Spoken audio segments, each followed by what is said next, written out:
Howdy and welcome back everybody to another episode of Malenia's Arsenal, the one where we fight Malenia in NG7 with every weapon. In this one we're going to be using Executioner's Greataxe. It is a Greataxe, unsurprisingly, and we will, it has a bonus crit? Holy cow, that's cool. I will go over a couple things, but first, I will say, if you do like the content and you like the video, please do leave a like and subscribe. If you want to see more, at least, please leave a comment if you would like to help choose what weapon I do next. And with that, let's go ahead and get into it. Bulky cleaver welded to a long haft. Said to have been used to dispatch the remnants of defeated armies, felling them like timber. Perhaps that is the reason it excels at critical hits. Dude, this thing, I wish I had the dagger talisman. Because that sounds really cool, and it sounds like it works on, well, Dagger Talisman gives just a bonus crit damage. We're going with extra stance damage, by the way, on this, and we're going to see if we can get a crit. Chase. Just chase her. Yeah, crit. Let's see, what's the damage? Holy cow, dude.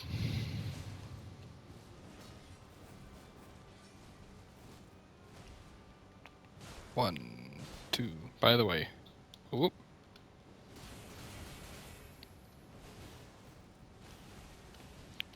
So far, very good. It does exactly what it said on the tin, which is just hits very hard. It does have almost 1,000 rating to begin with, attack rating.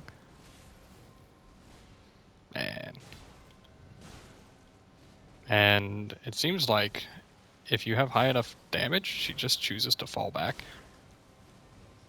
a lot of the time. And you get like 2 R1s off on her. Oh, I missed it. That's okay.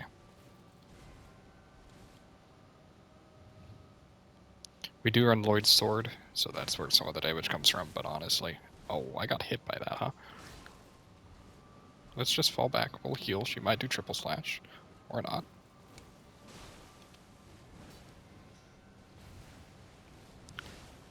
It even reaches her after that. Huge.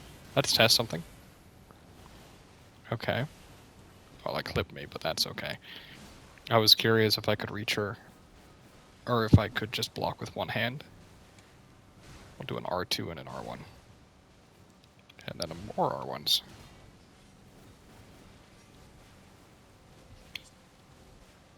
This weapon is kind of murking her. This is part of the reason why I like the 4 attack rule, though. It makes pursuing her and stuff so easy during a lot of these things, because I don't have to worry about if I need to do a 3rd attack, and if I do, can I really overextend, because she makes really good work out of stopping people who overextend, you know?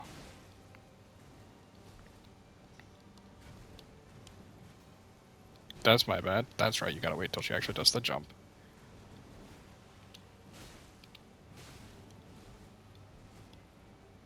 Alright, we can go for an R1 here. 2 of them, actually, yeah. Alright, we need to regen a little bit of stamina. Yep, that's what I was hoping for. Huge! We are not going to go for a charge start 2, but we are hitting R1 here. Okay. Left, right. Just barricade shield the last ones. And then roll.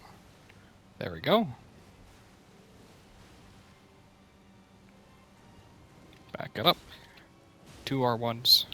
Yep, going for that now. And now, since we haven't all battle, let's just Cragblade, right? Over 1,100 damage. Sounds like a pretty good time, I gotta say. And we lose 10% of it. But that's okay. Because that's the other thing. This Cragblade also increases your stance damage, so I was missing out on that even. So, like, this thing's insane. Dude, like, this thing murked her. Holy cow. Big recommend from this one. And I don't really have much else to say. I think Greataxes are a wonderful weapon class already. They get bonus damage to charged R2s in general, I'm pretty sure. At least from the sounds of Greataxe, the weapon. That was incredibly easy, and so we just move on to Moog. The high stance damage from this type of weapon is going to be a big asset against Moog. On top of that, we can use Cragblade. One of the best weapon arts in the game, if you ask me. It's just a weapon buff that gives plus 15% damage and bonus stance damage to all your attacks. When this thing already does that much stance damage, I think we've got things kind of cleared, you know?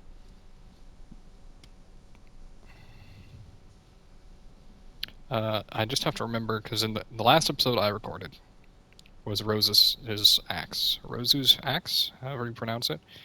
And in that one, I forgot to use my wondrous physic one of the times, and it kind of hurt me really bad. It cost me one of the attempts. But I have a good feeling that we can just beat this first try. Let's Cragblade. And just get to it, shall we? Hit him, and then he'll do that. Yep. We'll do a charged R2 here. Holy cow, dude.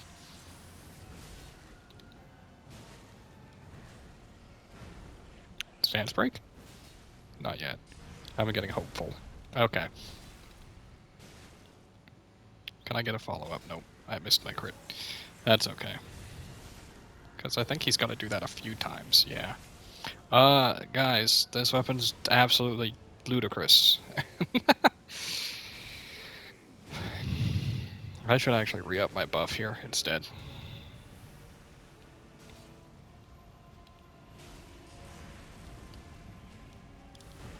Got a delay on that, because he's so slow.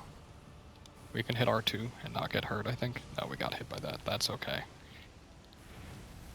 Let's heal. He'll do an uppercut, and hopefully he'll do the stab, which we can do an R2 for.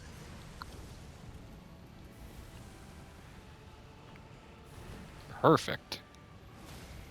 Dude, this weapon's insane. Also, if you just tap R2 afterwards, it's really fast, it looks like, on the follow-up R2. Okay, that was bad of me, but that's okay. Guys, I have an issue, though, because if I win here, it's not actually that big of an issue, but if I win here, this video's too short. YouTube actually really dislikes extra short videos, like under 10 minutes or so. I've noticed that those videos, for some reason, just perform a lot worse. So, I'm not going to pad for time, obviously, but what I'm going to go do is probably, like, run and fight Malekith. Or something. Since I have the time anyway. That fight I'm actively bad at. Just kill him. Yeah, dude, this weapon's insane. I have been told that it's really good. I wasn't expecting it to be that good. And I didn't even have the dagger talisman. I got multiple crits on both of them, even if I didn't take advantage of them. I'd put Erdtree's Favor 2 for dagger instead, and we'd be getting like 6,000 plus damage on a crit, I'm sure. Alright. Do I have the bridge, actually, or no? I don't have it, do I? No, so I have to run to it. Who wants to watch me do bird run real quick?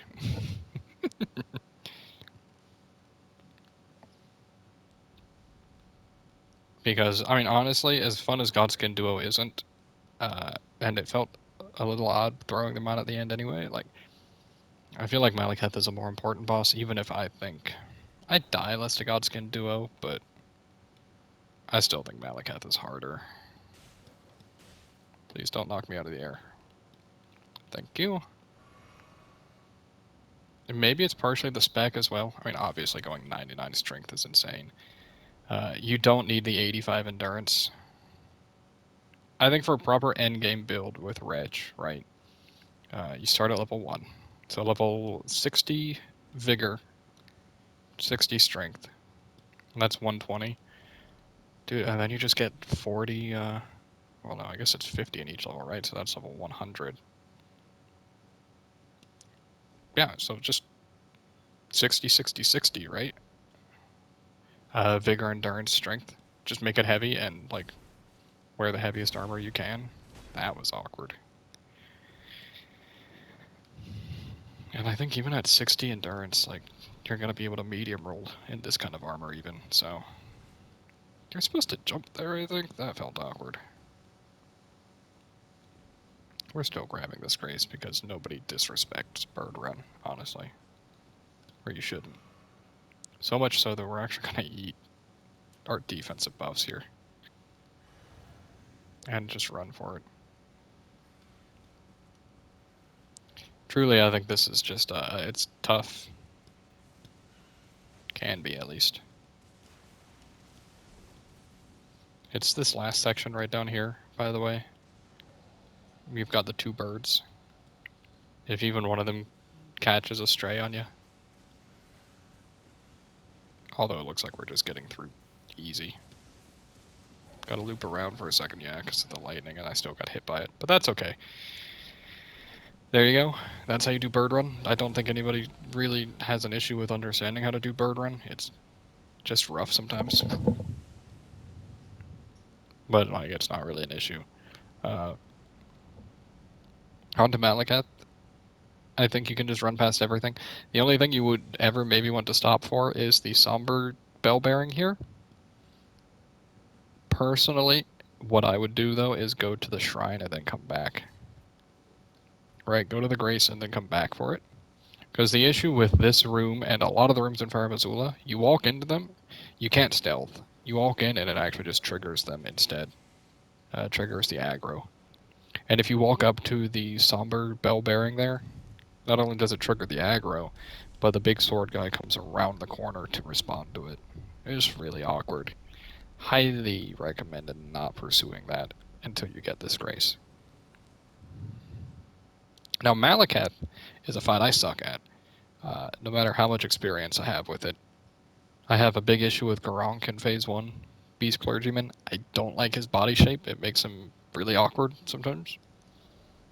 And then Phase 2 is Malakath. He can kind of just wipe you if you're not careful. Like, he just kind of kills you, you know?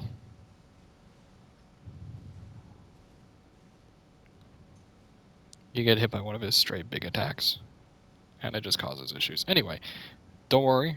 We'll take like 2 steps forward. Yep, I expected that.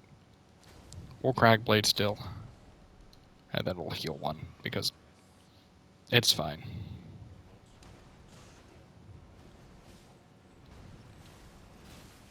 Holy cow, look at that damage. I mean, our stance damage is going to be good. If we could hit him.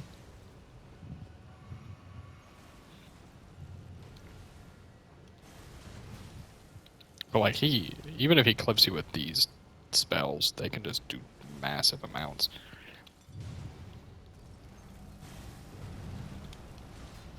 Yep, I risked it and I shouldn't have. We are the big issue though with like the non-super bosses is like yeah, I'm taking a lot of hits. But like once I make it to phase 2, it doesn't matter. Phase 2 is just simple enough. I didn't even get a stance break here, which is huge. He does a flip. So like if I get a stance break, he's basically just dead, right? We're gonna go ahead and Cragblade, since he's gonna take his time anyway. Yep, that's gonna hit me now. We just heal here. And roll it. And we heal again. But like, I don't know. This fight usually feels decided before the time that you would have run through all of your flasks, I guess is what I'm getting at. I positioned horribly for that and died for it. That's okay. I'm bad at Malakath's phase 2. I'm very bad at wrangling him into the proper spot and stuff. And that time, I got hit by an explosion that never hits me. I guess it hits me, clearly.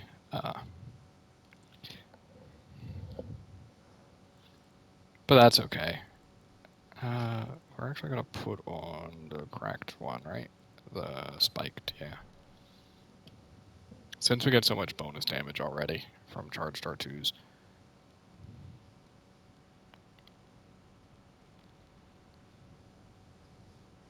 We'll try it 1 or 2 more times, depending on how long I have. I don't know how long I have, I guess, is the issue, but it should be enough time, no matter what. If I die 3 times, and that's kind of where I like to put the limit on the bosses that aren't Malenia, just because the whole point of this is not fighting other bosses, it's fighting Malenia. And I don't want the series to just be like 1/3 of the video is the actual content. I mean, this is all content, I know, but like...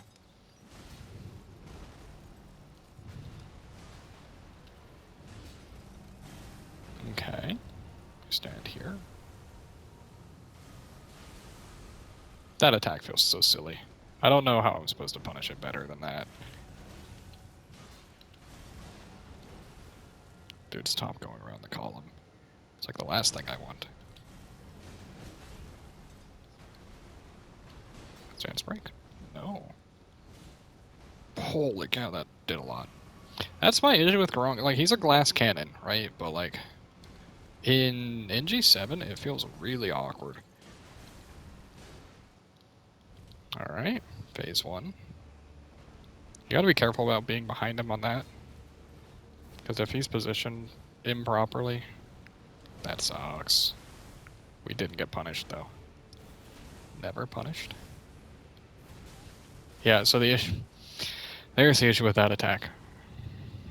We're gonna heal here and he's gonna spin. We sprint.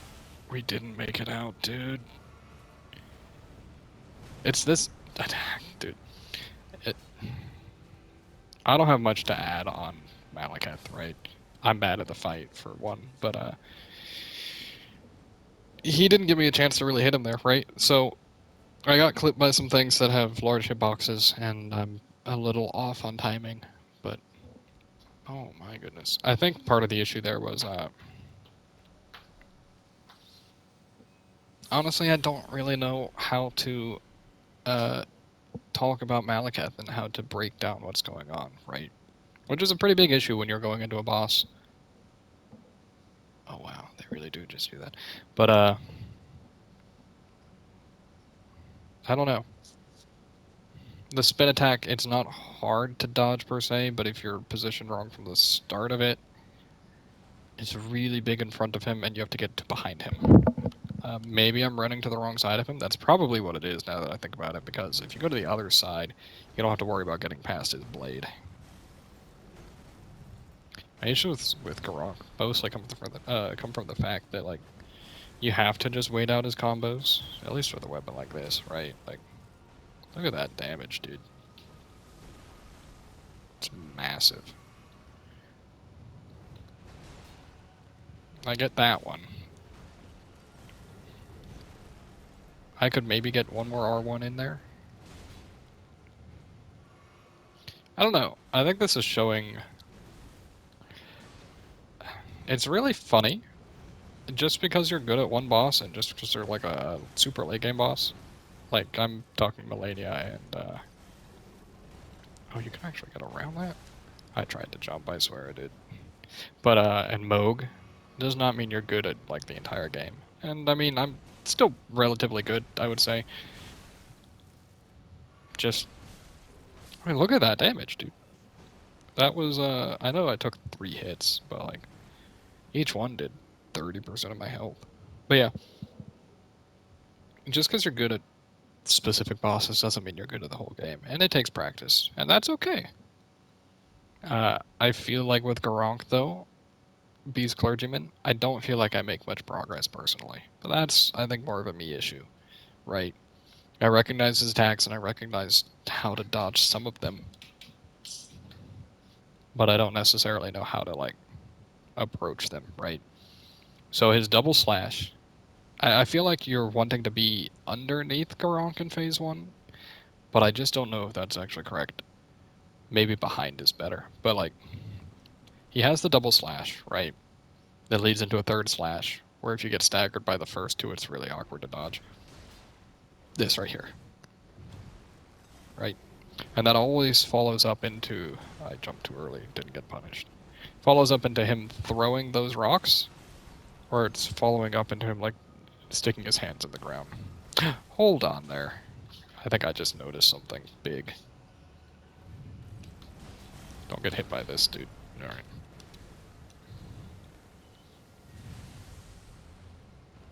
We want to roll that direction. Hold on. Okay. I actually, as we're going through this, and I should have known that, but I just picked up on a big dodge change. I'm rolling into his blade arm. I need to be rolling into his offhand arm. Typically.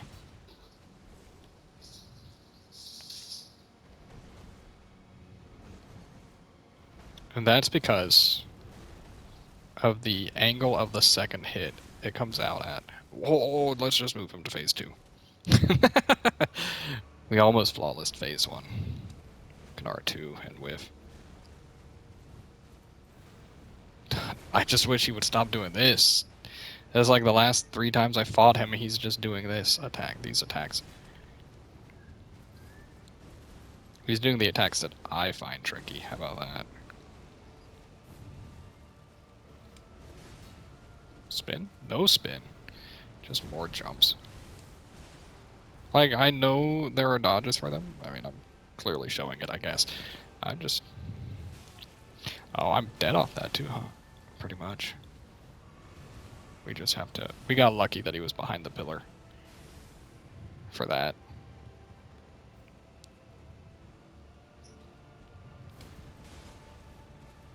He's gonna jump at me again with this. Dude, it clipped me!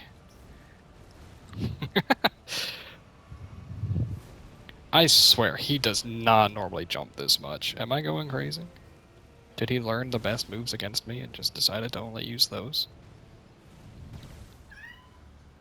Like, as you can see, like, I'm pretty decent at the fight, right? Dude, I missed my jump again, though. Oh.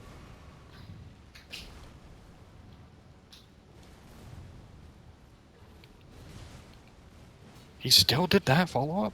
That is not what I expected at all. Alright. That's where I'm actually going to call it. To note for this, though, all I have to say is if you watch this far, thank you very much. And also, practice your bosses, guys.